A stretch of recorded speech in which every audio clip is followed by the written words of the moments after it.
लाक्षागृह के दहन के पश्चात सुरंग के रास्ते लाक्षागृह से निकलकर पांडव अपनी माता के साथ जब वन में भटक रहे थे, उसी समय काम्यक वन के अंदर चले गए। उस वन का राजा हिडम नामक एक भयानक असुर था, जिसकी एक बहन हिडिंबा थी। भीम ने इस हिडम नामक राक्षस का वध कर उसकी बहन हिडिंबा से विवाह किया था। इन्हीं हिडिंबा और भीम के पुत्र थे घटोत्कच। जब घटोत्कच विवाह योग्य हुए, तब भगवान श्री कृष्ण ने घटोत्कच से कहा, तुम कामकंटिका से विवाह करो। कामकंटिका मुरदैत्य की पुत्री थी, जिसे भगवान श्री कृष्ण ने मारा था, जिसके बाद उनका एक नाम मुरारी पड़ा था। उसी मुरदैत्य की पुत्री को जब अपने पिता की मृत्यु का पता चलता है, तो वह भगवान श्री कृष्ण को मारने की प्रतिज्ञा करती है और बलराम से युद्ध शुरू कर देती है। कामकंटिका बलराम पर वार कर उन्हें अचित कर देती है। जब वह श्री कृष्ण पर हमला करती है,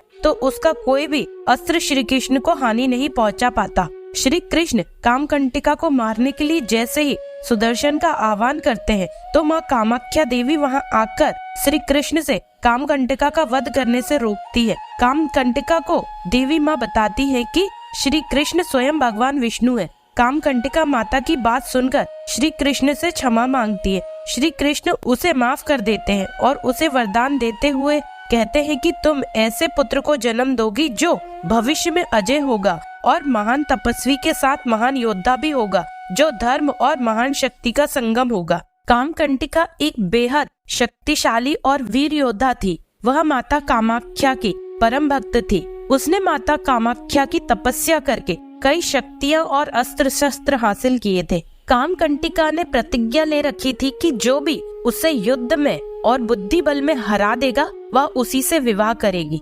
कामकंटिका का एक नाम मौरवी भी है। भगवान श्री कृष्ण जब घटोत्कच से कहते हैं कि तुम कामकंटिका का घमंड तोड़कर उससे विवाह करो, तब घटोत्कच और कामकंटिका के बीच में युद्ध होता है और कामकंटिका अर्थात मौरवी युद्ध में हार जाती है। इस तरह घटोत्कच और कामकंटिका अर्थात मौरवी का विवाह होता है। इन्हीं घटोत्कच और मौरवी के पुत्र हैं बर्बरीक। अपनी माता की तरह बर्बरीक भी माँ कामाख्या के परम भक्त थे। उनकी माता ने ही उन्हें युद्ध का प्रशिक्षण दिया था। बाल्यकाल से ही वे बहुत वीर और महान योद्धा थे। उन्होंने युद्ध कला अपनी माँ तथा भगवान श्री कृष्ण से सीखी थी। नवदुर्गा की घोर तपस्या करके उन्हें प्रसन्न किया और 3 अमोघ बाण प्राप्त किए। इस प्रकार 3 बाणधारी के नाम से प्रसिद्ध हुए। अग्निदेव ने प्रसन्न होकर उन्हें धनुष प्रदान किया था, जो उन्हें तीनों लोकों में विजयी बनाने में सामर्थ था। महाभारत का युद्ध कौरवों और पांडवों के मध्य अपरिहार्य हो गया था। यह समाचार बर्बरीक को प्राप्त हुआ तो उनकी भी युद्ध में सम्मिलित होने की इच्छा जागृत हुई। जब वे अपनी माँ से आशीर्वाद प्राप्त करने पहुँचे, तब माँ को हारे हुए पक्ष का साथ देने का वचन दिया। वे अपने नीले रंग के घोड़े पर सवार होकर 3 बाण और धनुष के साथ कुरुक्षेत्र की रणभूमि की ओर चल पड़े। सर्वव्यापी श्री कृष्ण ने ब्राह्मण वेश धारण कर बर्बरीक के बारे में जानने के लिए उन्हें रोका और यह जानकर उनकी हंसी उड़ाई कि वह मात्र 3 बाण से युद्ध में सम्मिलित होने आया है। ऐसा सुनकर बर्बरीक ने उत्तर दिया कि मात्र 1 बाण शत्रु सेना को परास्त करने के लिए पर्याप्त है और ऐसा करने के बाद बाण वापस तुणीर में ही आ जाएगा। यदि तीनों बाणों को प्रयोग में लिया गया तो पूरे ब्रह्मांड का विनाश हो जाएगा। यह जानकर भगवान श्री कृष्ण ने उन्हें चुनौती दी कि इस वृक्ष के सभी पत्तों को भेद कर दिखलाओ। वे दोनों पीपल के वृक्ष के नीचे खड़े थे। बर्बरीक ने चुनौती स्वीकार की और अपने तुणीर से 1 बाण निकाला और ईश्वर को स्मरण कर बाण पेड़ के पत्तों की ओर चलाया। बाण ने क्षण भर में पेड़ के सभी पत्तों को भेद दिया और श्री कृष्ण के पैर के इर्द गिर्द चक्कर लगाने लगा, क्योंकि एक पत्ता उन्होंने अपने पैर के नीचे छिपा लिया था। बर्बरीक ने कहा कि आप अपने पैर को हटा लीजिए, अन्यथा यह बाण आपके पैर को भी भेद देगा। तत्पश्चात श्री कृष्ण ने बालक बर्बरीक से पूछा कि वह युद्ध में किस ओर से सम्मिलित होगा। बर्बरीक ने अपनी माँ को दिए वचन को दोहराया और कहा, युद्ध में जो पक्ष निर्बल और हार रहा होगा उसी को अपना साथ देगा। श्री कृष्ण जानते थे कि युद्ध में हार तो कौरवों की निश्चित है और इस कारण अगर बर्बरीक ने उनका साथ दिया तो परिणाम गलत पक्ष में चला जाएगा। अतः ब्राह्मण रूपी श्री कृष्ण ने वीर बर्बरीक से दान की अभिलाषा व्यक्त की। बर्बरीक ने उन्हें वचन दिया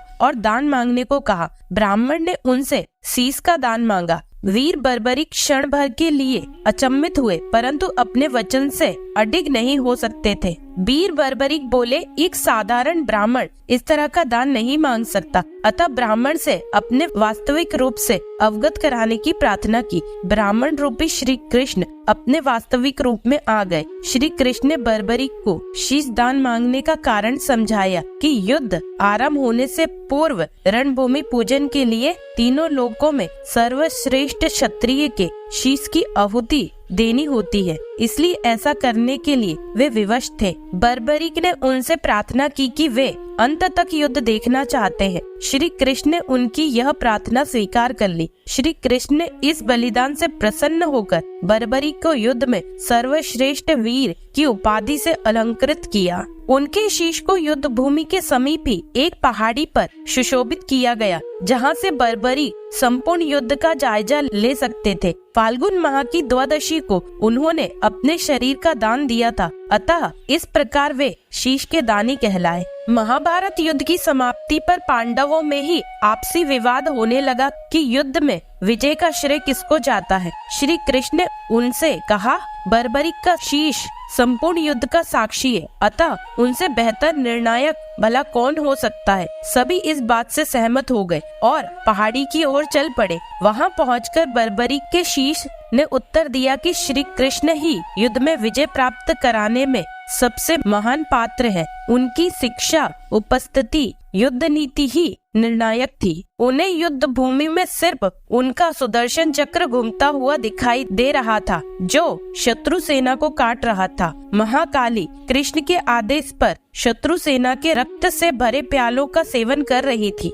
श्री कृष्ण वीर बर्बरीक के महान बलिदान से काफी प्रसन्न हुए और वरदान दिया कि कलयुग में तुम श्याम नाम से जाने जाओगे, क्योंकि उस युग में हारे हुए का साथ देने वाला ही श्याम नाम धारण करने में सामर्थ है। उनका शीश खाटू नगर वर्तमान में राजस्थान के सीकर जिले में दफनाया गया, इसलिए उन्हें खाटू श्याम बाबा कहा जाता है। एक गाय उस स्थान पर आकर रोज अपने स्तनों से दुग्ध की धारा स्वतः ही बहा रही थी। बाद में खुदाई के बाद वह शीश प्रकट हुआ, जिसे कुछ दिनों के लिए एक ब्राह्मण को सुपुर्द कर दिया गया। एक बार खाटू नगर के राजा को स्वप्न में मंदिर निर्माण के लिए और वह शीश मंदिर में सुशोभित करने के लिए प्रेरित किया गया। तदंतर उस स्थान पर मंदिर का निर्माण कराया गया और कार्तिक माह की एकादशी को शीश मंदिर में सुशोभित किया गया, जिसे बाबा खाटू श्याम के जन्मदिन के रूप में मनाया जाता है। मूर्ति दुर्लभ पत्थर से बनी है। खाटू श्याम परिवारों की एक बड़ी संख्या के कुल देवता हैं। खाटू श्याम बाबा को श्याम नाम भगवान श्री कृष्ण ने दिया था। इनका यह नाम इनके घुंघराले बाल होने के कारण पड़ा था। घटोत्कच व माता मौरवी को एक पुत्र रत्न की प्राप्ति हुई, जिसके बाल बब्बर शेर की तरह होने के कारण इनका नाम बर्बरीक रखा गया। ये वही वीर बर्बरीक है जिन्हें आज लोग खाटू के श्री श्याम, कलयुग के देव, श्याम सरकार, 3 बाणधारी, शीश के दानी, खाटू नरेश अनगिनत नामों से जाने जाते हैं। बर्बरीक के जन्म के पश्चात महाबली घटोत्कच इन्हें भगवान श्री कृष्ण के पास द्वारका ले गए और इन्हें देखते ही भगवान श्री कृष्ण ने वीर बर्बरीक से कहा, हे पुत्र मौरवे, जिस प्रकार मुझे घटोत्कच प्यारा है उसी प्रकार तुम भी मुझे प्यारे हो। तत्पश्चात वीर बर्बरीक ने श्री कृष्ण से पूछा, हे प्रभु, इस जीवन का सर्वोत्तम उपयोग क्या है? वीर बर्बरीक के इस निश्चल प्रश्न को सुनते ही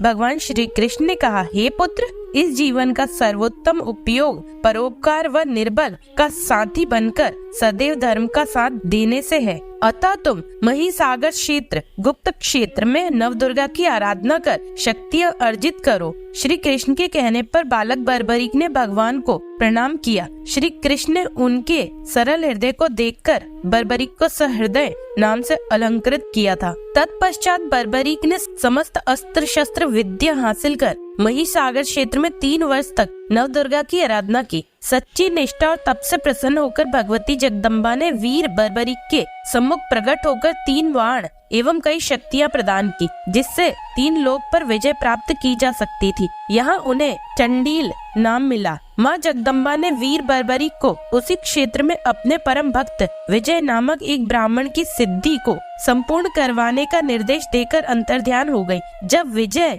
ब्राह्मण का आगमन हुआ तो वीर बर्बरिक ने पिंगल, रेपलेंद्र, दूहू तथा 9 कोटि मांस भक्षी पलासी राक्षसों के जंगल रूपी समूह को अग्नि की भांति भस्म करके उनका यज्ञ संपूर्ण कराया। उस ब्राह्मण का यज्ञ संपूर्ण करवाने पर देवी देवता वीर बर्बरिक से अति प्रसन्न हुए और प्रकट होकर यज्ञ की भस्म रूपी शक्तियाँ प्रदान की। एक बार की बात है, बर्बरिक ने पृथ्वी और पाताल के बीच रास्ते में नाग कन्याओं का वरण प्रस्ताव यह कहकर ठुकरा दिया कि उन्होंने आजीवन ब्रह्मचारी रहने का प्रण किया है। बाबा खाटू श्याम हमेशा मोर के पंखों की बनी हुई छड़ी रखते हैं, इसलिए इन्हें मोर छड़ी वाला भी कहते हैं। अंत में श्री कृष्ण ने वरदान दिया कि कलयुग में तुम मेरे नाम से पूजे जाओगे और तुम्हारे स्मरण मात्र से ही भक्तों का कल्याण होगा। स्वप्न दर्शनोपरांत बाबा श्याम खाटू धाम में स्थित श्याम कुंड से प्रकट हुए थे और श्री कृष्ण सालिग्राम के रूप में मंदिर में दर्शन देते हैं।